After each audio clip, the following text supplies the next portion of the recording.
Magandang gabi po sa ating lahat and welcome po muli sa ating online midweek service. Before we start, I am encouraging every one of you to tag your friends, family, and loved ones para makapakinig din po sila kasama natin ng bagong turo, 'di ba, na galing po sa Diyos. So without further ado, let us open this in prayer. So, hallelujah Father, hallelujah Jesus, hallelujah Holy Spirit Lord.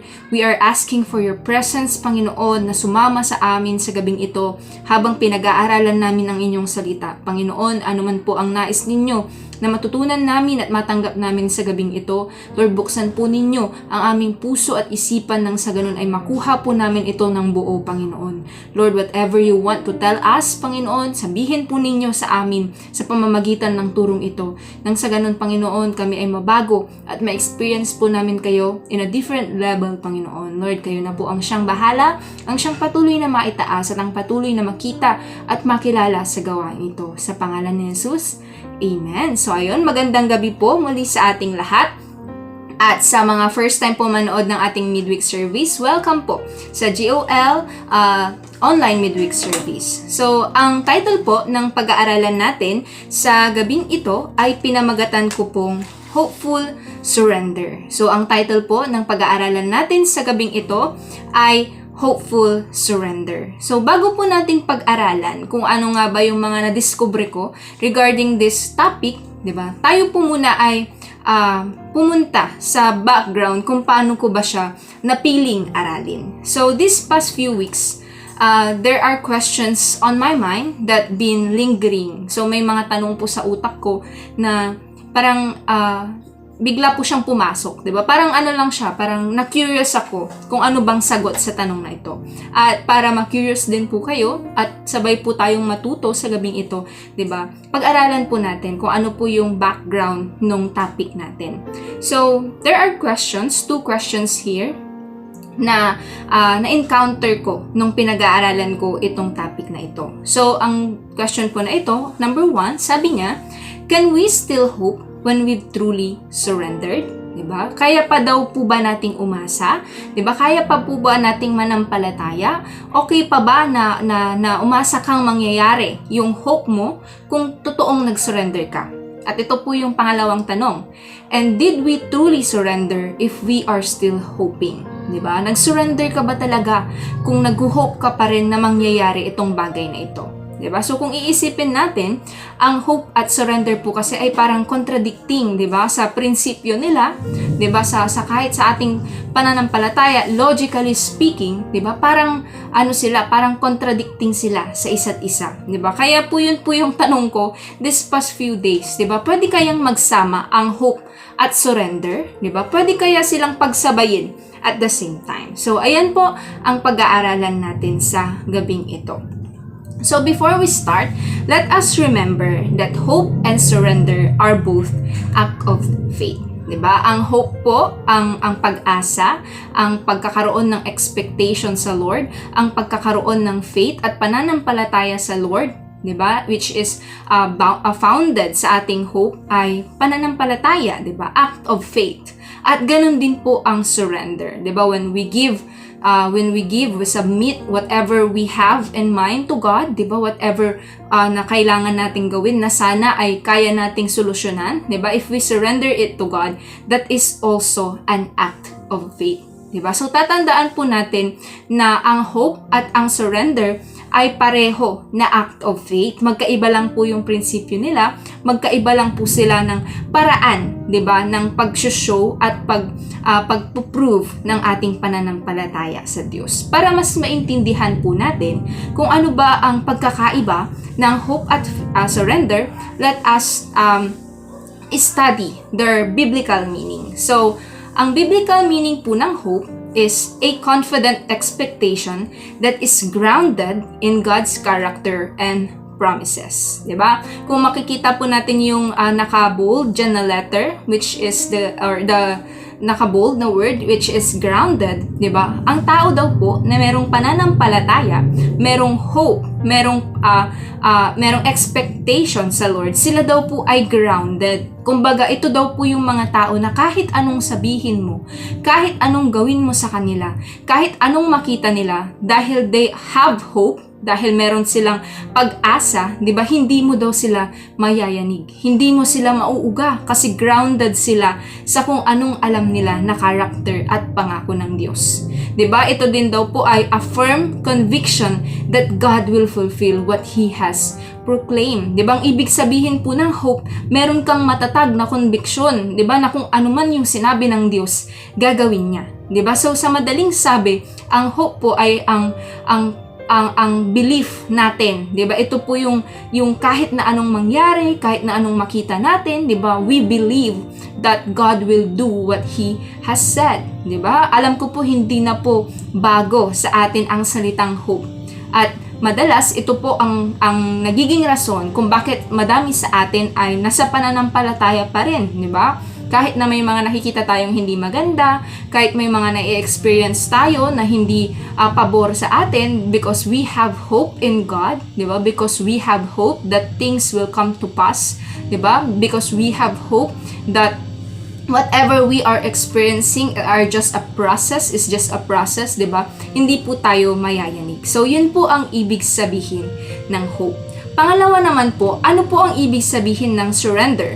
The biblical meaning of surrender is, it is giving up our own will and placing it in the sovereignty and authority of God. 'Di ba? Ang ibig sabihin po ng surrender, 'di ba, ay isinasubmit daw po natin kung ano ang will natin at ways natin sa Lord. And when it comes to submission, 'di ba, you need to give up your own, 'di ba? Parang we need to decrease ourselves so that God could increase in our lives. 'Di ba? Ganun po ang ibig sabihin ng surrender, 'di ba? Gini-give up mo yung will mo at ibinibigay mo ito sa Lord. 'Di ba? It is also living in humility and trusting God even if things don't go as you wanted. 'Di ba? Kung napakinggan na po natin yung unang turo ko na beauty of surrender, 'di ba? Ang ibig sabihin po ng surrender is kahit hindi mangyari yung gusto mo, 'di ba? Because you believe that the one na pinag-surrenderan mo ay mabuti at tapat, 'di ba? Kahit na hindi mangyari yung gusto mo, alam mo na best pa rin yung gagawin ng Lord. 'Di ba? Yun po ang ibig sabihin ng surrender. At kung pag i-compare po natin yung dalawang prinsipyo nila, 'di ba? Parang maglalaban sila, 'di ba? Kasi yung hope, sabi niya, yun yung ipaglalaban mo talaga, yung pinaniniwalaan mo, yung promises ng Lord, yung word na na-receive mo, 'di ba? You have hope that it will happen.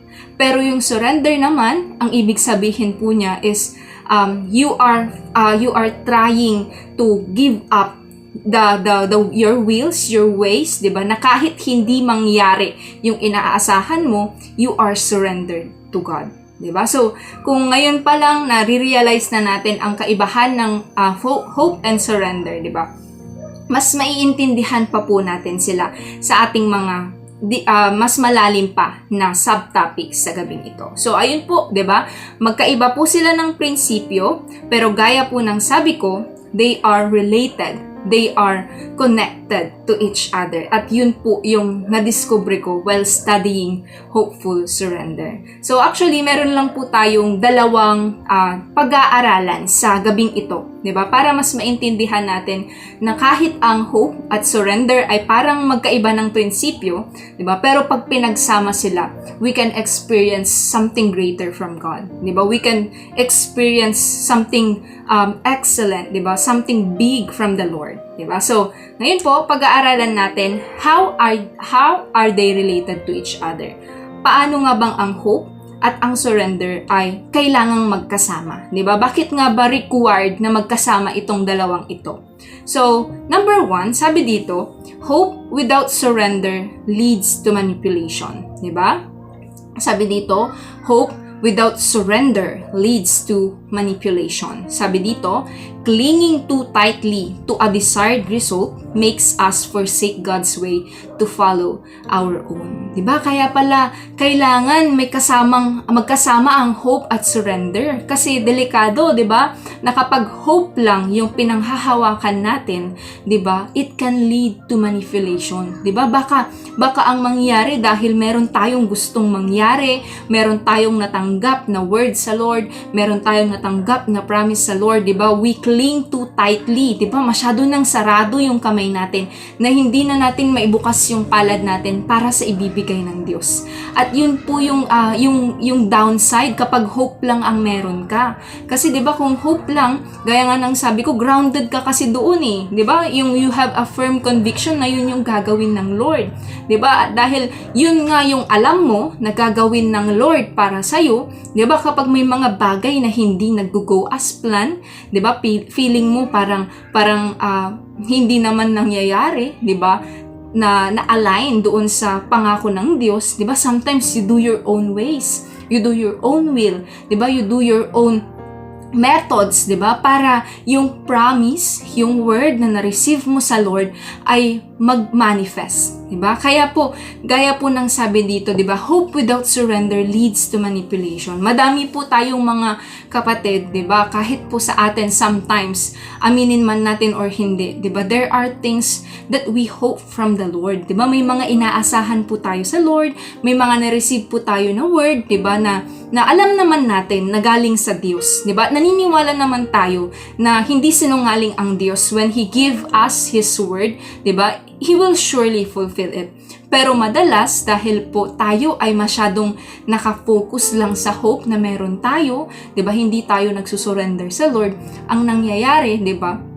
Yung mga bagay na supposedly i-align natin sa wills or sa ways ng Lord, 'di ba? Ay hindi po natin nagagawa. 'Di ba? Gaya nga ng sabi ko kanina, kapag masyado nang mahigpit yung hawak mo doon sa hope, 'di ba? Na wala ka ng room, wala ka ng space to surrender, to submit to God, 'di ba? Time will come na kahit yung ibibigay sana na best ng Lord, hindi mo na matanggap.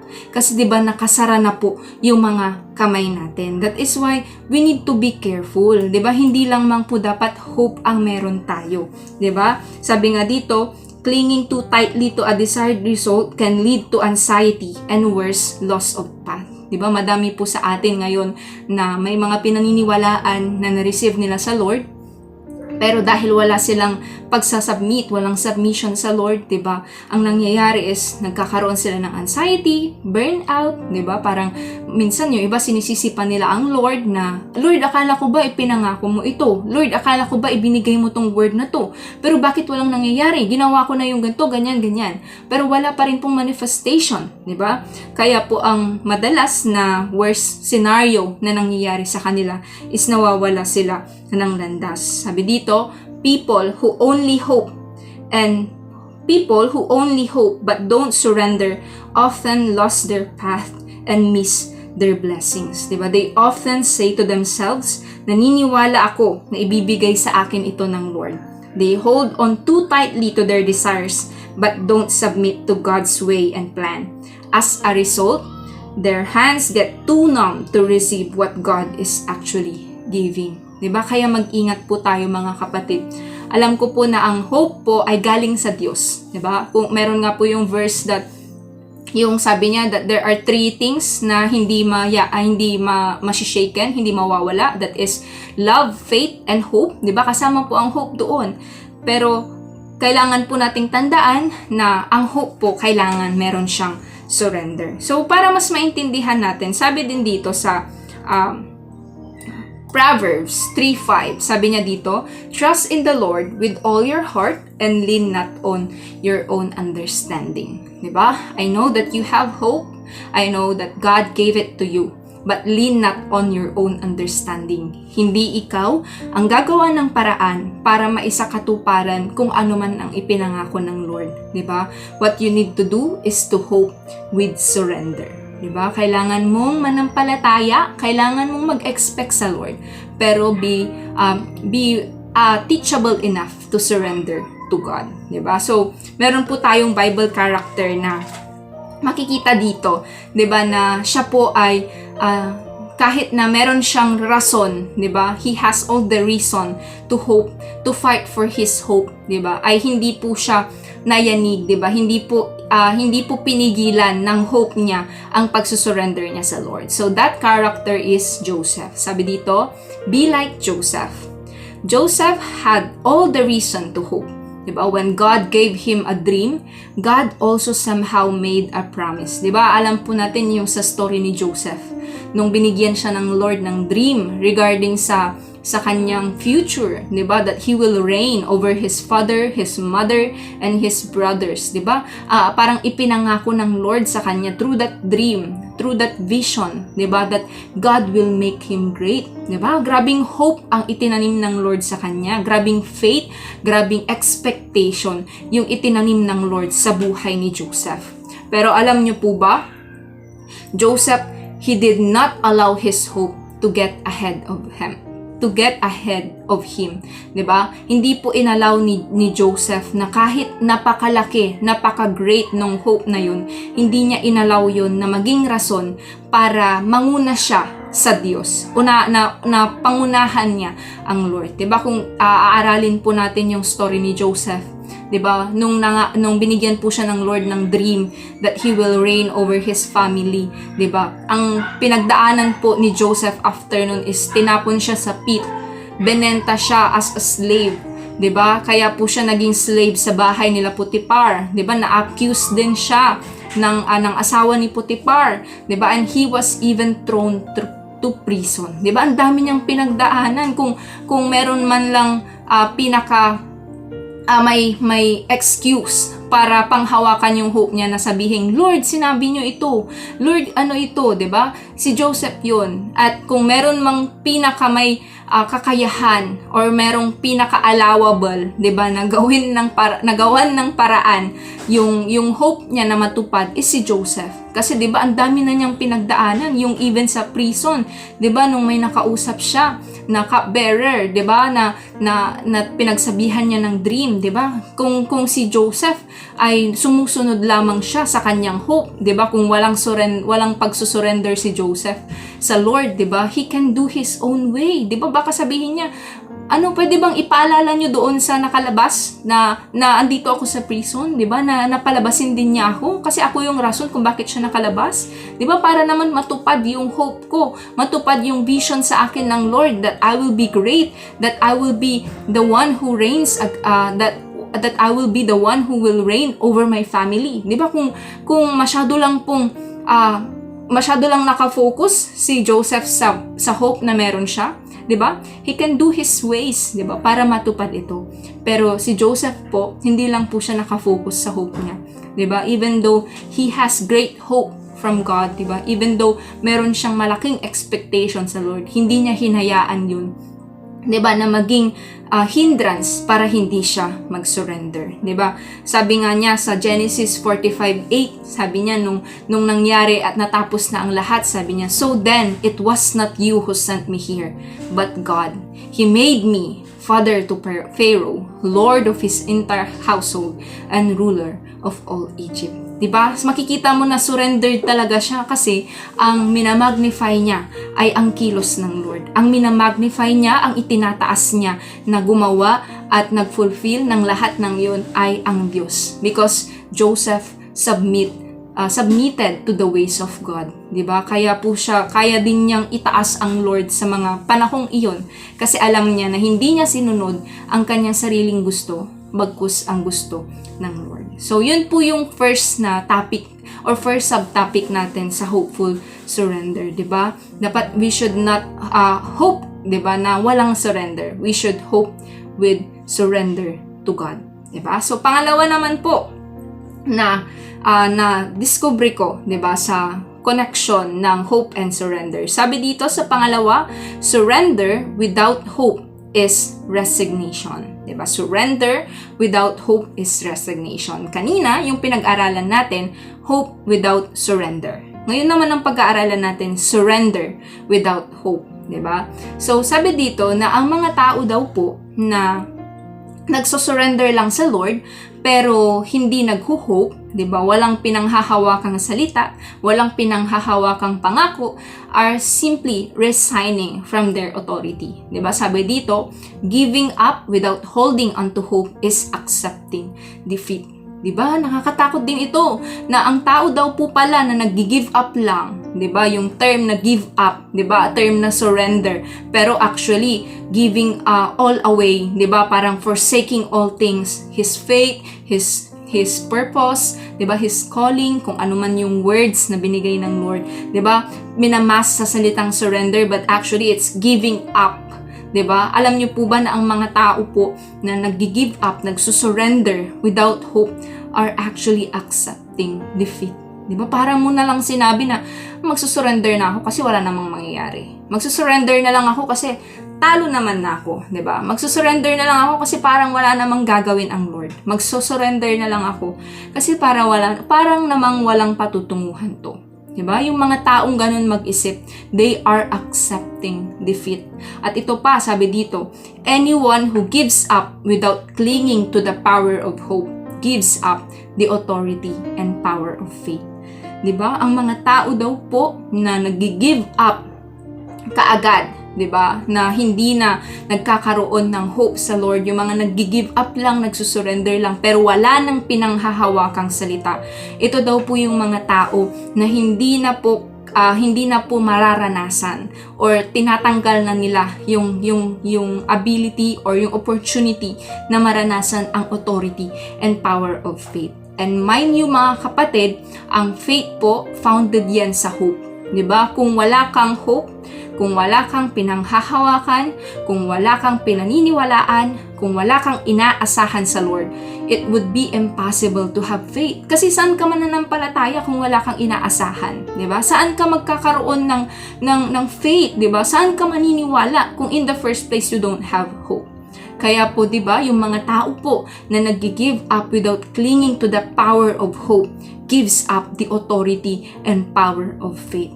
'Di ba? Hindi na nila makikita, hindi na nila mararanasan, 'di ba, yung gusto sanang iparanas ng Diyos. 'Di ba? Sabi dito, giving up your ways and plans without holding on to hope is accepting defeat. It is like you are saying, God will not give me what I prayed for. Might as well give up.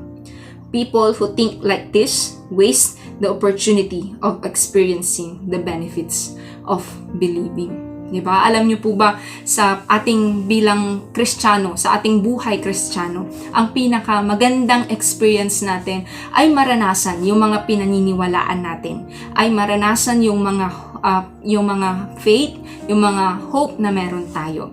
And if we immediately give up, diba? If we immediately surrender, diba? Nang wala man lang po tayong pananampalataya, na hindi man lang tayo nagkikling sa ating hope, then how could we experience, diba, the benefit of faith? Diba? Parang din po yan sa resignation.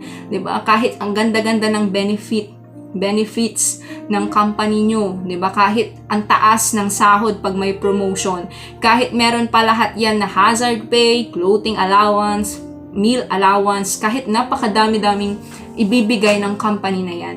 Diba? Kung nag-resign ka na, wala ka nang matatanggap, wala ka nang mararanasan. At ganun din po sa ating hope, 'di ba? If we give up, if we resign from the authority of the power of hope, 'di ba? Hindi na natin mararanasan yung gusto sanang iparanas ng Lord. So para mas maintindihan natin 'to, meron po tayong Bible character na pag-aaralan. So sabi dito, 'di ba, sa Genesis 22:5, 'di ba? Ang character po natin dito ay si Abraham. Alam niyo po ba na si Abraham ay pinangakuan ng Lord kay Isaac, 'di ba? Pinangako ng Lord na magkakaroon siya ng anak kay Sarah, which is Isaac. And alam niyo po ba that upon na lumaki si Isaac, ay inutusan po ng Lord si Abraham na isacrifice ang anak niya na si Isaac, 'di ba? At alam niyo po ba na hindi po napigilan, 'di ba, si Abraham kahit na mahal niya si Isaac, 'di ba? Sabi dito that upon the instructions of God, 'di ba, Abraham got up early in the morning and set out for the place God told him about, 'di ba? Parang sumunod kaagad, nag-surrender kaagad si Abraham nung inutusan siya ng Lord, 'di ba? Kaya nga po pagkautos sa kanya ng Lord the next morning, 'di ba, nag-prepare kaagad siya para dalhin si Isaac doon sa pag-aalayan niya, 'di ba? Pero alam niyo po ba that even though Abraham is fully aware that possible na hindi na bumalik kasama niya si Isaac, 'di ba? Even though Abraham is fully aware, 'di ba? Alam niya, sinabi ng Lord sa kanya, 'di ba, that go up and offer your son, 'di ba? Kahit alam po yun ni Abraham, hindi po nun natanggal yung hope na meron siya. Even though he immediately decided, 'di ba, to surrender to the will and ways of God, his hope did not vanish. 'Di ba? Kung babasahin po natin yung sinabi ko kanina sa Genesis 22:5, sabi ni Abraham, he said to his servants, "Stay here with the donkey while I and the boy go over there. We will worship and then we will come back to you." 'Di ba? Napakaganda ng hope ni Abraham na kahit nag-surrender siya sa will and ways ng Lord, 'di ba? Kahit nag-submit siya sa utos ng Lord, 'di ba? Hindi po nun natanggal yung hope niya. In fact, he was speaking about his hope. 'Di ba? Alam niya naman na possible na hindi na makabalik kasama niya si Isaac, but then he said to his servant, "We will come back to you." Grabe, no? Yung hope na yun, makikita mo sa scenario na ito, 'di ba, na sinabi niya alangan naman magsinungaling si Abraham, 'di ba? Kasi siya nga po ay lingkod ng Diyos. Alangan naman mema lang niya 'yun, 'di ba? Na sasabihin lang, babalik kami, 'di ba? Para lang hindi siya ma-issue, 'di ba? Para hindi siya mapagkamalan na iaalay niya yung anak niya, 'di ba? Hindi naman po sinungaling si Abraham, 'di ba? Hindi naman po niya gagawin 'yun for the sake of himself, but instead he was speaking, he was declaring from hope, 'di ba? Sabi niya, "We will come back to you." Because I believe behind his mind, naniniwala ako na nag-hope si Abraham na makakasama niyang bababa ang kanyang anak.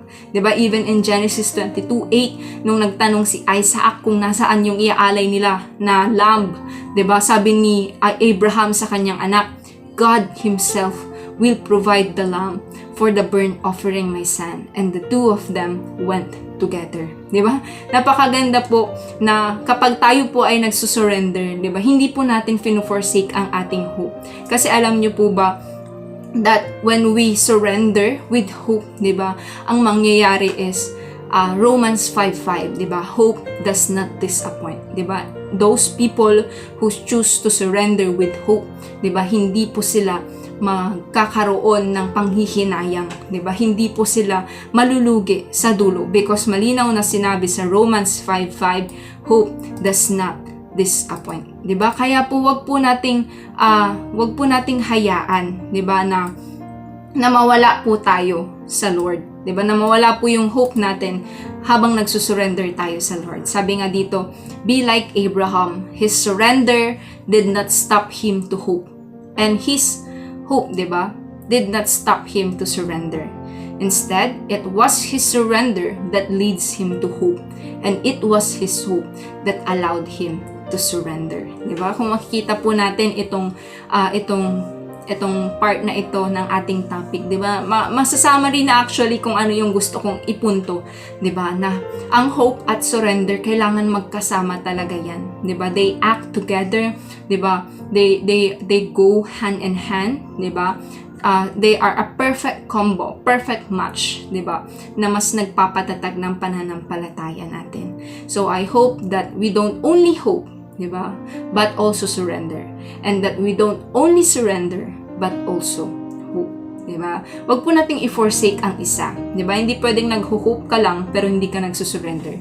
At hindi din pwede na nagsusurrender ka lang pero wala ka ng hope sa Lord, 'di ba? Gaya nga po ng paulit-ulit kong sasabihin, 'di ba? Kaya nga po ang topic natin, hopeful surrender, 'di ba? Kasi magkasama po dapat sila, 'di ba? Dapat po tayo ay nananampalataya while we surrender. And when we are surrendering, 'di ba, we should hope. 'Di ba? Ang ating conclusion po sa gabing ito, sabi niya, hope and surrender are mutually reinforcing. Ibig sabihin, silang dalawa daw po ay nire-reinforce, pinapatatag, mas pinapalakas po tayo. Sabi nga dito, hope and God's good plans motivate us to surrender our control. 'Di ba? Kung meron ka daw pong hope, totoong hope sa Lord, totoong hope, firm conviction sa character ng Lord, 'di ba? You will be able to surrender your control. Kasi alam mo na yung pinagsusurrenderan mo, 'di ba? Yung pinagtatrasan mo, yung hope mo, 'di ba, sa kabutihan ng Lord. 'Di ba, ay hindi masasayang kasi alam mo na ang Diyos ang may control. At sabi din dito, and as we surrender, our hope is strengthened. Alam niyo po ba mga kapatid, ito po yung natutunan ko personally. 'Di ba, that those people who are able to surrender to God, sila pa yung mga tao na may mas matatag na hope, 'di ba? Kasi napupuro ka na, napipino ka na through the process of trusting, through the process of surrendering. Kaya yung hope, 'di ba, yung pananampalataya, 'di ba, basic na lang sa iyo kasi nararanasan mo na yung process na gustong iparanas sa iyo ng Lord. Even though mahirap, even though masakit, 'di ba? Because you know that God is good, 'di ba? Sabi dito, together, hope and surrender, they lead to peace, purpose, and a deeper relationship with God. 'Di ba? Yun po ang tatandaan natin at lagi po nating ikikip sa ating mga isip, 'di ba? Na ang hope at surrender, pag magkasama yan, mas maiintindihan natin ang puso ng Diyos. 'Di ba? Kung hindi po matigas ang ulo natin, kung hindi po natin pinipilit ang gusto natin, 'di ba? If we are able to hopefully surrender, to have a hopeful surrender to God, 'di ba? Mas maiintindihan natin ang puso ng Diyos. So ayun lamang po ang topic natin sa gabing ito. I hope that even though this is quite short, ay meron po tayong natutunan at meron po tayong nakuhang bagong aral, 'di ba? This is the topic that came from God Himself. Grabe, nung inaaral ko to, sobrang na-touch yung heart ko that you can hope while surrendering. So, ayun po, without further ado, tayo po ay pumikit at manalangin. Hallelujah, Father. Hallelujah, Jesus. Hallelujah, Holy Spirit, Lord. Maraming salamat po, O God, for reminding us, Panginoon, na hindi lamang po dapat kami nagsusurrender or nag-hope na mag-isa, Panginoon, na hindi lamang po dapat ito yung focus namin, Panginoon, bagkus in our hope we should surrender, and in our surrender we should hope, Panginoon. Lord, thank you for allowing us to know the difference, Panginoon, to see the comparison, Panginoon, of having these two powerful things in our life, Panginoon. Lord, patuloy po, O Diyos, na kung ano man po yung mga bagay na nahihirapan kami na magkaroon ng hopeful surrender, Panginoon. Tulungan niyo po kami, Panginoon. Bigyan niyo po kami ng grasya, ng inyong lakas, Panginoon, para masubmit po namin kung ano ang kailangan namin isubmit. Katulad po ni Joseph at katulad po ni Abraham, Panginoon, ay maranasan namin magkaroon ng hopeful surrender sa iyo at mas maranasan namin ang kabutihan ninyo sa aming buhay. Muli, Lord, kayo na po ang siyang manguna, ang patuloy, Panginoon, na kumilos sa buhay ng bawat isa na nakinig sa gabing ito. I know that you are gonna do something in their lives, O God. Patuloy po kayo, O Diyos, na maitaas at patuloy po na sa inyo lamang ang papuri at pagsamba. Sa pangalan ni Jesus, Amen. Thank you po.